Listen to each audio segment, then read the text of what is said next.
اللهم صل على سيدنا ومولانا محمد وعلى سيدنا علي وسيدتنا فاطمة وسيدتنا زينب وسيدنا حسن وسيدنا حسين. اعوذ باللہ من الشیطان الرجیم. بسم اللہ الرحمن الرحیم. الحمد للہ رب العالمین والصلاة والسلام علی اشرف الانبیاء والمرسلین واہل بیتہ الطیبین الطاہرین المعصومین. اما بعد. سورہ براءت آیت نمبر 80 سے آیت نمبر 86، 80 سے 86. ایک مرتبہ پھر ہم دیکھتے ہیں کہ منافقین کے بارے میں گفتگو ہو رہی ہے، اور ارشاد پروردگار ہے استغفر لہم او لا تستغفر لہم. آپ ان کے لیے دعائے مغفرت کیجئے یا ان کے لیے دعائے مغفرت نہ کیجئے. ان تستغفر لہم 70 مرتن، اگر آپ ان کے لیے 70 مرتبہ بھی استغفار کریں گے، فلن یغفر اللہ لہم، ہرگز ہرگز اللہ ان کی مغفرت کرنے والا نہیں ہے. اب ظاہر ہے کہ یہ 70 مرتبہ بھی یہ عدد جو ہے وہ کثرت کے لیے استعمال ہوتا ہے، یعنی آپ ان کے لیے بہت زیادہ بھی استغفار کریں. ایسا نہیں ہے کہ اگر 71 مرتبہ کریں گے تو اثر کچھ الگ ہو جائے گا،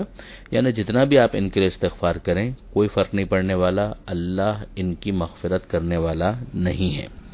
ذالک بانہم کفروا باللہ ورسولہ. یہاں ایک بار پھر پروردگار عالم نے اپنے ساتھ اپنے رسول کا ذکر کیا کہ وجہ کیا ہے کہ رسول کا استغفار بالفرض اگر رسول ان کے لیے کریں تو بھی مؤثر نہیں ہوگا. تو اس کے لیے پروردگار عالم نے ریزن بیان کیا ہے کہ یہ اس لیے ہے بانہم کفروا باللہ کہ انہوں نے اللہ کا انکار کیا ہے، ورسولہ اور اللہ کے رسول کا انکار کیا ہے. ایک مرتبہ پھر یہ پلورلزم کی ایک رد ہے جو پروردگار عالم نے یہاں پر بیان کی ہے کہ اگر کوئی میرے رسول کا انکار کرے گا تو بھول جائے وہ استغفار یا مغفرت کے ذریعے سے، طلب کرنے کے ذریعے سے قطعاً نجات نہیں پا سکتا، سیلویشن حاصل نہیں کر سکتا. جو ہمارے دوست آخری رسول حضرت محمد مصطفیٰ صلی اللہ علیہ وآلہ وسلم کی رسالت پر ایمان کے بغیر بھی کسی کے لیے اگر وہ یہ سمجھتے ہیں کہ اسے نجات یا سیلویشن مل سکتی ہے، وہ ان آیتوں پر غور کریں جو اس حوالے سے آئی ہیں، جن کی طرف بار بار نشاندہی کی گئی ہے. من جملہ یہ آیت بھی اس مسئلے کو بیان کرتی ہے. پھر پروردگار فرماتا ہے واللہ لا یہدی القوم الفاسقین، کہ اللہ فاسقوں کی ہدایت نہیں کرتا. یہ بات بھی بارہا آئی ہے کہ جب پروردگار عالم یہ کہتا ہے کہ برابر ہے آپ ان کو ڈرائیں یا نہ ڈرائیں، یہ ایمان لانے والے نہیں ہیں، تو یہ افراد جن کو خدا کی طرف سے ہدایت نہیں ملنے والی تو کوئی ریزن ہے. جیسے یہاں پر کہا گیا یہ فاسق پہلے ہیں جس کی وجہ سے پھر اللہ ان کو ہدایت نہیں دیتا. دوسرے مقامات پر ظالمین کا ذکر آیا ہے کہ اگر کوئی ظلم کرتا ہے تو ان کا ظلم پہلے ہے جس کی وجہ سے پروردگار ان کو ہدایت نہیں دیتا. اب یہیں اس آیت سے ہمیں سمجھ میں آ جاتا ہے کہ جب ریزن یہ ہے کہ اللہ اور اللہ کے رسول کا انکار کیا ہے، اس وجہ سے استغفار رسول بھی ان کے حق میں مؤثر نہیں ہے، افیکٹو نہیں ہے، فائدہ مند نہیں ہے. تو اگر کوئی اللہ کا منکر نہیں ہے، رسول کا منکر نہیں ہے، تو اس کا نتیجہ یہ نکلے گا کہ وہ یقیناً استغفار پیغمبر سے فائدہ اٹھا سکتا ہے، الا یہ کہ وہ رسول کے ہی کسی ایسے حکم کو نہ مانے. ایک ہے معصیت کرنا، ایک ہے انکار کر دینا. اگر رسول ہی کے کسی حکم کو نہ مانے، انکار کر دے، اور وہ ضروریات دین کا انکار بن کے انڈائریکٹلی خود رسول کا انکار بن جائے تو بات الگ ہے. اور یہیں پر ہمیں یہ سمجھ میں آتا ہے کہ وہ آیت جو بتا رہی تھی وہ یہی بتا رہی تھی سورہ نساء کی آیت نمبر 64 کہ وَلَوْ أَنَّهُمْ إِذ ظَّلَمُوا أَنفُسَهُمْ، کہ کاش انہوں نے یہ کیا ہوتا کہ جب انہوں نے اپنے آپ پر ظلم کیا، جاؤ کا تو اے حبیب یہ آپ کے پاس آتے، فاستغفر اللہ اور پھر اللہ سے استغفار کرتے، واستغفر لهم الرسول اور رسول بھی ان کے لیے استغفار کرتے،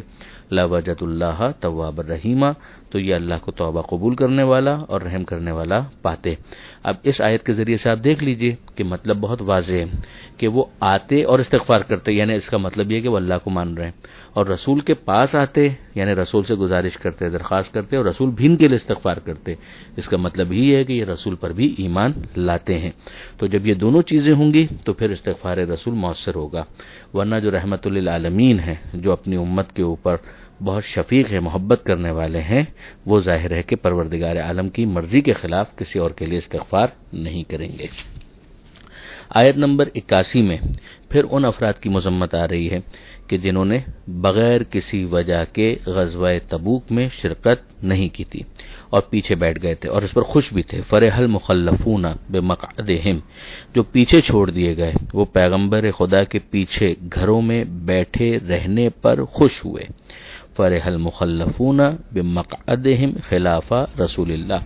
وکرہوا، اور انہوں نے ناگوار محسوس کیا۔ فرحہ یعنی خوش ہوئے، وکرہوا اور انہیں بہت ناگوار لگا، برا لگا، ان یجاہدوا باموالہم وانفسہم فی سبیل اللہ، کہ انہیں جہاد کرنا پڑے اللہ کی راہ میں اپنے مال کے ذریعے سے اور اپنی جان کے ذریعے سے۔ وقالوا، اور انہوں نے تو یہ تک کہہ دیا، لا تنفروا فی الحر، کہ گرمی میں مت جاؤ، یعنی وہ افراد جو جا رہے تھے ان کو بھی روکنے کی کوشش کی اور اس طریقے سے ان کو ڈی موٹیویٹ کیا کہ دیکھو موسم کتنا گرم ہے، کتنا سخت ہے۔ تو یہاں پر ان کا جملہ کوٹ کیا جا رہا ہے کہ قالوا، انہوں نے کہا تھا کہ لا تنفروا فی الحر، کہ گرمی میں سفر مت کرو۔ قل، اے حبیب کہہ دیجئے، نار جہنم اشد حرا، کہ جو جہنم کی آگ ہے وہ زیادہ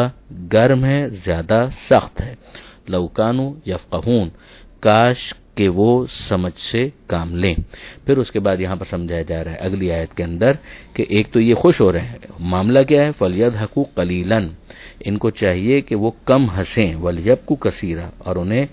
زیادہ رونا چاہیے، یعنی جو حرکت کر چکے ہیں اس کا اگر انہیں اندازہ ہو کہ انہیں کیا خمیازہ بھگتنا پڑے گا تو ہونا یہ چاہیے تھا کہ ان کی ہنسی کم ہو جاتی اور ان کا رونا بڑھ جاتا۔ جزاء بما كانوا يكسبون، یہ سزا ہے اس کی جو وہ کرتے رہے ہیں، یعنی ایک مرتبہ پھر ان کا جو عمل ہے وہ اس قابل ہے کہ اس کے اوپر انہیں افسوس ہو، مگر یہ لوگ اس افسوس کی طرف بھی متوجہ نہیں ہیں، یہاں تک کہ ظاہر ہے کہ اب جان نکلے گی تو پھر ان کو سمجھ آئے گا۔ اگلی آیت میں پروردگار عالم فرماتا ہے فَإِن رَجَعَكَ اللَّهُ إِلَىٰ طَائِفَةٍ مِّنْهُمْ، اب اگر اللہ آپ کو واپس لائے ان میں کی ایک جماعت کی طرف، یعنی اب ظاہر ہے کہ سلسلہ تو آگے بڑھے گا، زمانہ تو آگے بڑھے گا، تو تبوک کا واقعہ بھی پورا ہو جائے گا، لوگ واپس بھی آ جائیں گے، تو اب اس کے بعد اگر اللہ آپ کو لے آئے واپس ان میں سے ایک جماعت کی طرف، فَاسْتَأْذَنُوكَ لِلْخُرُوجِ، اور وہ اب آپ سے اگر خروج کی اجازت مانگیں کہ بھئی اب ہم بھی آپ کے ساتھ اگلے مارکے میں چلیں گے، نکلیں گے، لڑیں گے اللہ کی راہ میں، اور ظاہر ہے کہ اس وقت بھی جب یہ منافق ہوتے ہوئے یہ بات کہیں گے تو مقصد کیا ہوگا، مال غنیمت، ظاہری شان و شوکت، جب ان کو لگ رہا ہوگا کہ یہاں پہ مارکا تھوڑا آسان ہے تو وہاں وہ جانے کی کوشش کریں گے۔ فقل، تو اے حبیب آپ کہہ دیجئے، لن تخرجوا معی ابدا، ہرگز ہرگز تم میرے ساتھ کبھی بھی نہیں جا سکتے، تمہیں میری معیت نصیب نہیں ہوگی۔ وَلَن تُقَاتِلُوا مَعِيَ عَدُوًّا، اور میرے ساتھ دشمنوں سے لڑنا یہ بھی تمہارے لیے نہیں ہوگا، تمہیں جنگ کرنے کی اجازت ہی نہیں ملے گی۔ اِنَّكُمْ رَضِيتُمْ بِالْقُعُودِ أَوَّلَ مَرَّةٍ، تم خوش ہو گئے تھے، راضی تھے اس بات کے اوپر پہلے مرحلے میں کہ تم بیٹھے رہو، فَاقْعُدُوا مَعَ الْخَالِفِينَ، تو اب بھی تم بیٹھے ہی رہو پیچھے رہنے والوں کے ساتھ، یعنی اب تمہیں ہم میدان میں ساتھ نہیں لے کر جائیں گے، اگر تم جانا چاہو گے تو بھی نہیں لے جانے کی تمہیں اجازت ہے۔ پھر اس کے بعد اگلی آیت ایک مرتبہ پھر ہم دیکھتے ہیں کہ جو منافقین میں سے مر جائیں، ایسے منافقین کے جو اب تک اپنے نفاق کی نقاب میں چھپے ہوئے نہیں ہیں، بلکہ ان کا معاملہ یہ ہے کہ وہ ایکسپوز ہو چکے ہیں، ورنہ ظاہر ہے کہ اگر کوئی دل ہی کے اندر منافق ہو تو اس کی وہ کیفیت ہے جو ہم پہلے پڑھ چکے ہیں کہ لا تعلمہم نحن اعلمہم، کہ آپ ان کو نہیں جانتے، ہم ان کو جانتے ہیں، آپ ان کو نہیں جانتے، نحن نعلمہم، تو وہ والی کیفیت اگر کسی کی ہے تو ظاہر ہے کہ وہ تو پتہ کہاں چلنے والا ہے۔ لیکن اگر کوئی ایسا ہے کہ جس کا نفاق ایکسپوز ہو چکا ہے تو پھر اس صورت میں اس کے اوپر نماز جنازہ پڑھنے کی بھی اجازت نہیں ہے۔ وَلَا تُصَلِّ عَلَىٰ أَحَدٍ مِّنْهُمْ مَاتَ أَبَدًا، کوئی ان میں سے مر جائے تو اس کی نماز جنازہ کبھی نہ پڑھیے۔ وَلَا تَقُمْ عَلَىٰ قَبْرِهِ، اور نہ ہی اس کی قبر پر کھڑے ہوں۔ یہ دو حکم آئے، اور یہ دونوں حکم کس وجہ سے ہیں کہ ان کی نماز جنازہ نہ پڑھیں، ان کی قبر پر کھڑے بھی نہ ہوں۔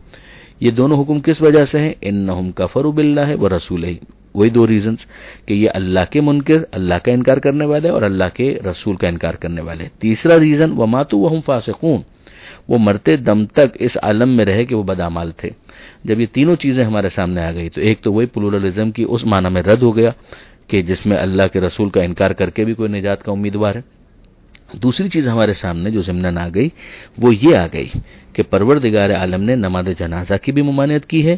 اور ان کی قبروں پر کھڑے رہنے کی بھی ممانعت کی ہے۔ تو اس کا نتیجہ کیا نکلا کہ منافق ہو تو یہ دونوں چیزیں نہیں ہوں گی، لیکن اگر کوئی مومن ہے تو پھر اس کی نماز جنازہ بھی پڑھی جائے گی، اور پھر نماز جنازہ کے ساتھ ساتھ احکام جنائز میں یہ بھی شامل کرنا پڑے گا کہ وقتاً فوقتاً صاحبان ایمان کی قبر پر آنے میں بھی کوئی حرج نہیں ہے، اور ان کے لیے دعائے خیر کرنے میں بھی کسی قسم کا کوئی مسئلہ نہیں ہے۔ تو یہاں پر یہ چیز ہمارے سامنے آ جاتی ہے۔ ایک اور چیز بھی ہمیں سمجھ میں آتی ہے، ضمناً اسی سے استدلال ہوگا کہ قبور پر علامت رکھنے کی بھی ضرورت ہے تاکہ پتہ چل سکے کہ مومن کی قبر کون سی ہے، تو صاحب ایمان کی قبر کو ڈسٹنگوش کیا جا سکے، صاحب نفاق کی قبر کے ساتھ تو نام لکھا ہو، کوئی کتبہ ہو، تو جس سے پتہ چل سکے کہ یہ کون تھا، تاکہ بعد میں ڈسٹنگوش کرنے میں آسانی ہو کہ اس کی قبر پر آنا ہے یا نہیں آنا ہے۔ پھر اس کے بعد جو آخری آیت اس صفحے پر ہے، آیت نمبر 85، سیکنڈ لاسٹ آیت، اس آیت کے اندر ہم دیکھتے ہیں کہ پروردگار عالم یہ ارشاد فرماتا ہے کہ وَلَا تُعْجِبْكَ أَمْوَالُهُمْ۔ یہ آیت تقریباً وہی آیت ہے جو آیت نمبر 55 ہم اسی سورہ کے اندر پڑھ چکے ہیں کہ ان کا مال و اولادہم، اور ان کی اولاد، ان کی کثرت یا ان کا زیادہ ہونا تمہیں کسی طرح سے بھی تعجب میں نہ ڈالے۔ یعنی ایک طرف یہ منافق ہیں، ایک طرف اتنے سخت احکام، اور دوسری طرف ہم دیکھ رہے ہیں کہ مثلا یہی افراد جو ہیں ان کے پاس ہیومن ریسورس بھی ہے، مال بھی بہت زیادہ ہے، اس کی وجہ سے غلط فہمی میں نہ پڑیں۔ انما یرید اللہ ان یعذبہم بہا فی الدنیا، اللہ کا ارادہ یہ ہے کہ اس کے ذریعے سے انہیں دنیا میں عذاب دے، یعنی یہ جان لیجئے کہ یہ تمام تر چیزیں بالآخر ان کے لیے دنیا ہی کے اندر عذاب کا باعث ہیں۔ یہ بظاہر جتنے بھی تذوق و احتشام کے ساتھ رہتے ہوں، شان و شوکت کے ساتھ رہتے ہوں، مگر بہرحال ان کی زندگی بھی ان کے لیے عذاب ہی ہوتی ہے۔ وَتَزْهَقَ أَنفُسُهُمْ وَهُمْ كَافِرُونَ، اور ان کی جانیں اس عالم میں نکلیں کہ وہ کفر کی حالت میں ہوں، اور جان کا نکلنا وہ خود ان کے لیے ایک عذاب بن جائے۔ آخری آیت جو صفحے کی آیت نمبر 86، وَإِذَا أُنزِلَتْ سُورَةٌ أَنْ آمِنُوا بِاللَّهِ وَجَاهِدُوا مَعَ رَسُولِهِ اسْتَأْذَنَكَ أُولُو الطَّوْلِ مِنْهُمْ، جب کوئی سورہ نازل ہوتا ہے جس میں یہ مطالبہ ہوتا ہے کہ ایمان لاؤ اللہ پر اور جہاد کرو اللہ کے رسول کے ساتھ، تو یہ لوگ آتے ہیں چھٹیاں لینے کے لیے، یہ آتے ہیں لیو لینے کے لیے، اور کون؟ وداؤٹ اینی جینون ریزن، اولو الطول یعنی قوت اور طاقت والے، منہم،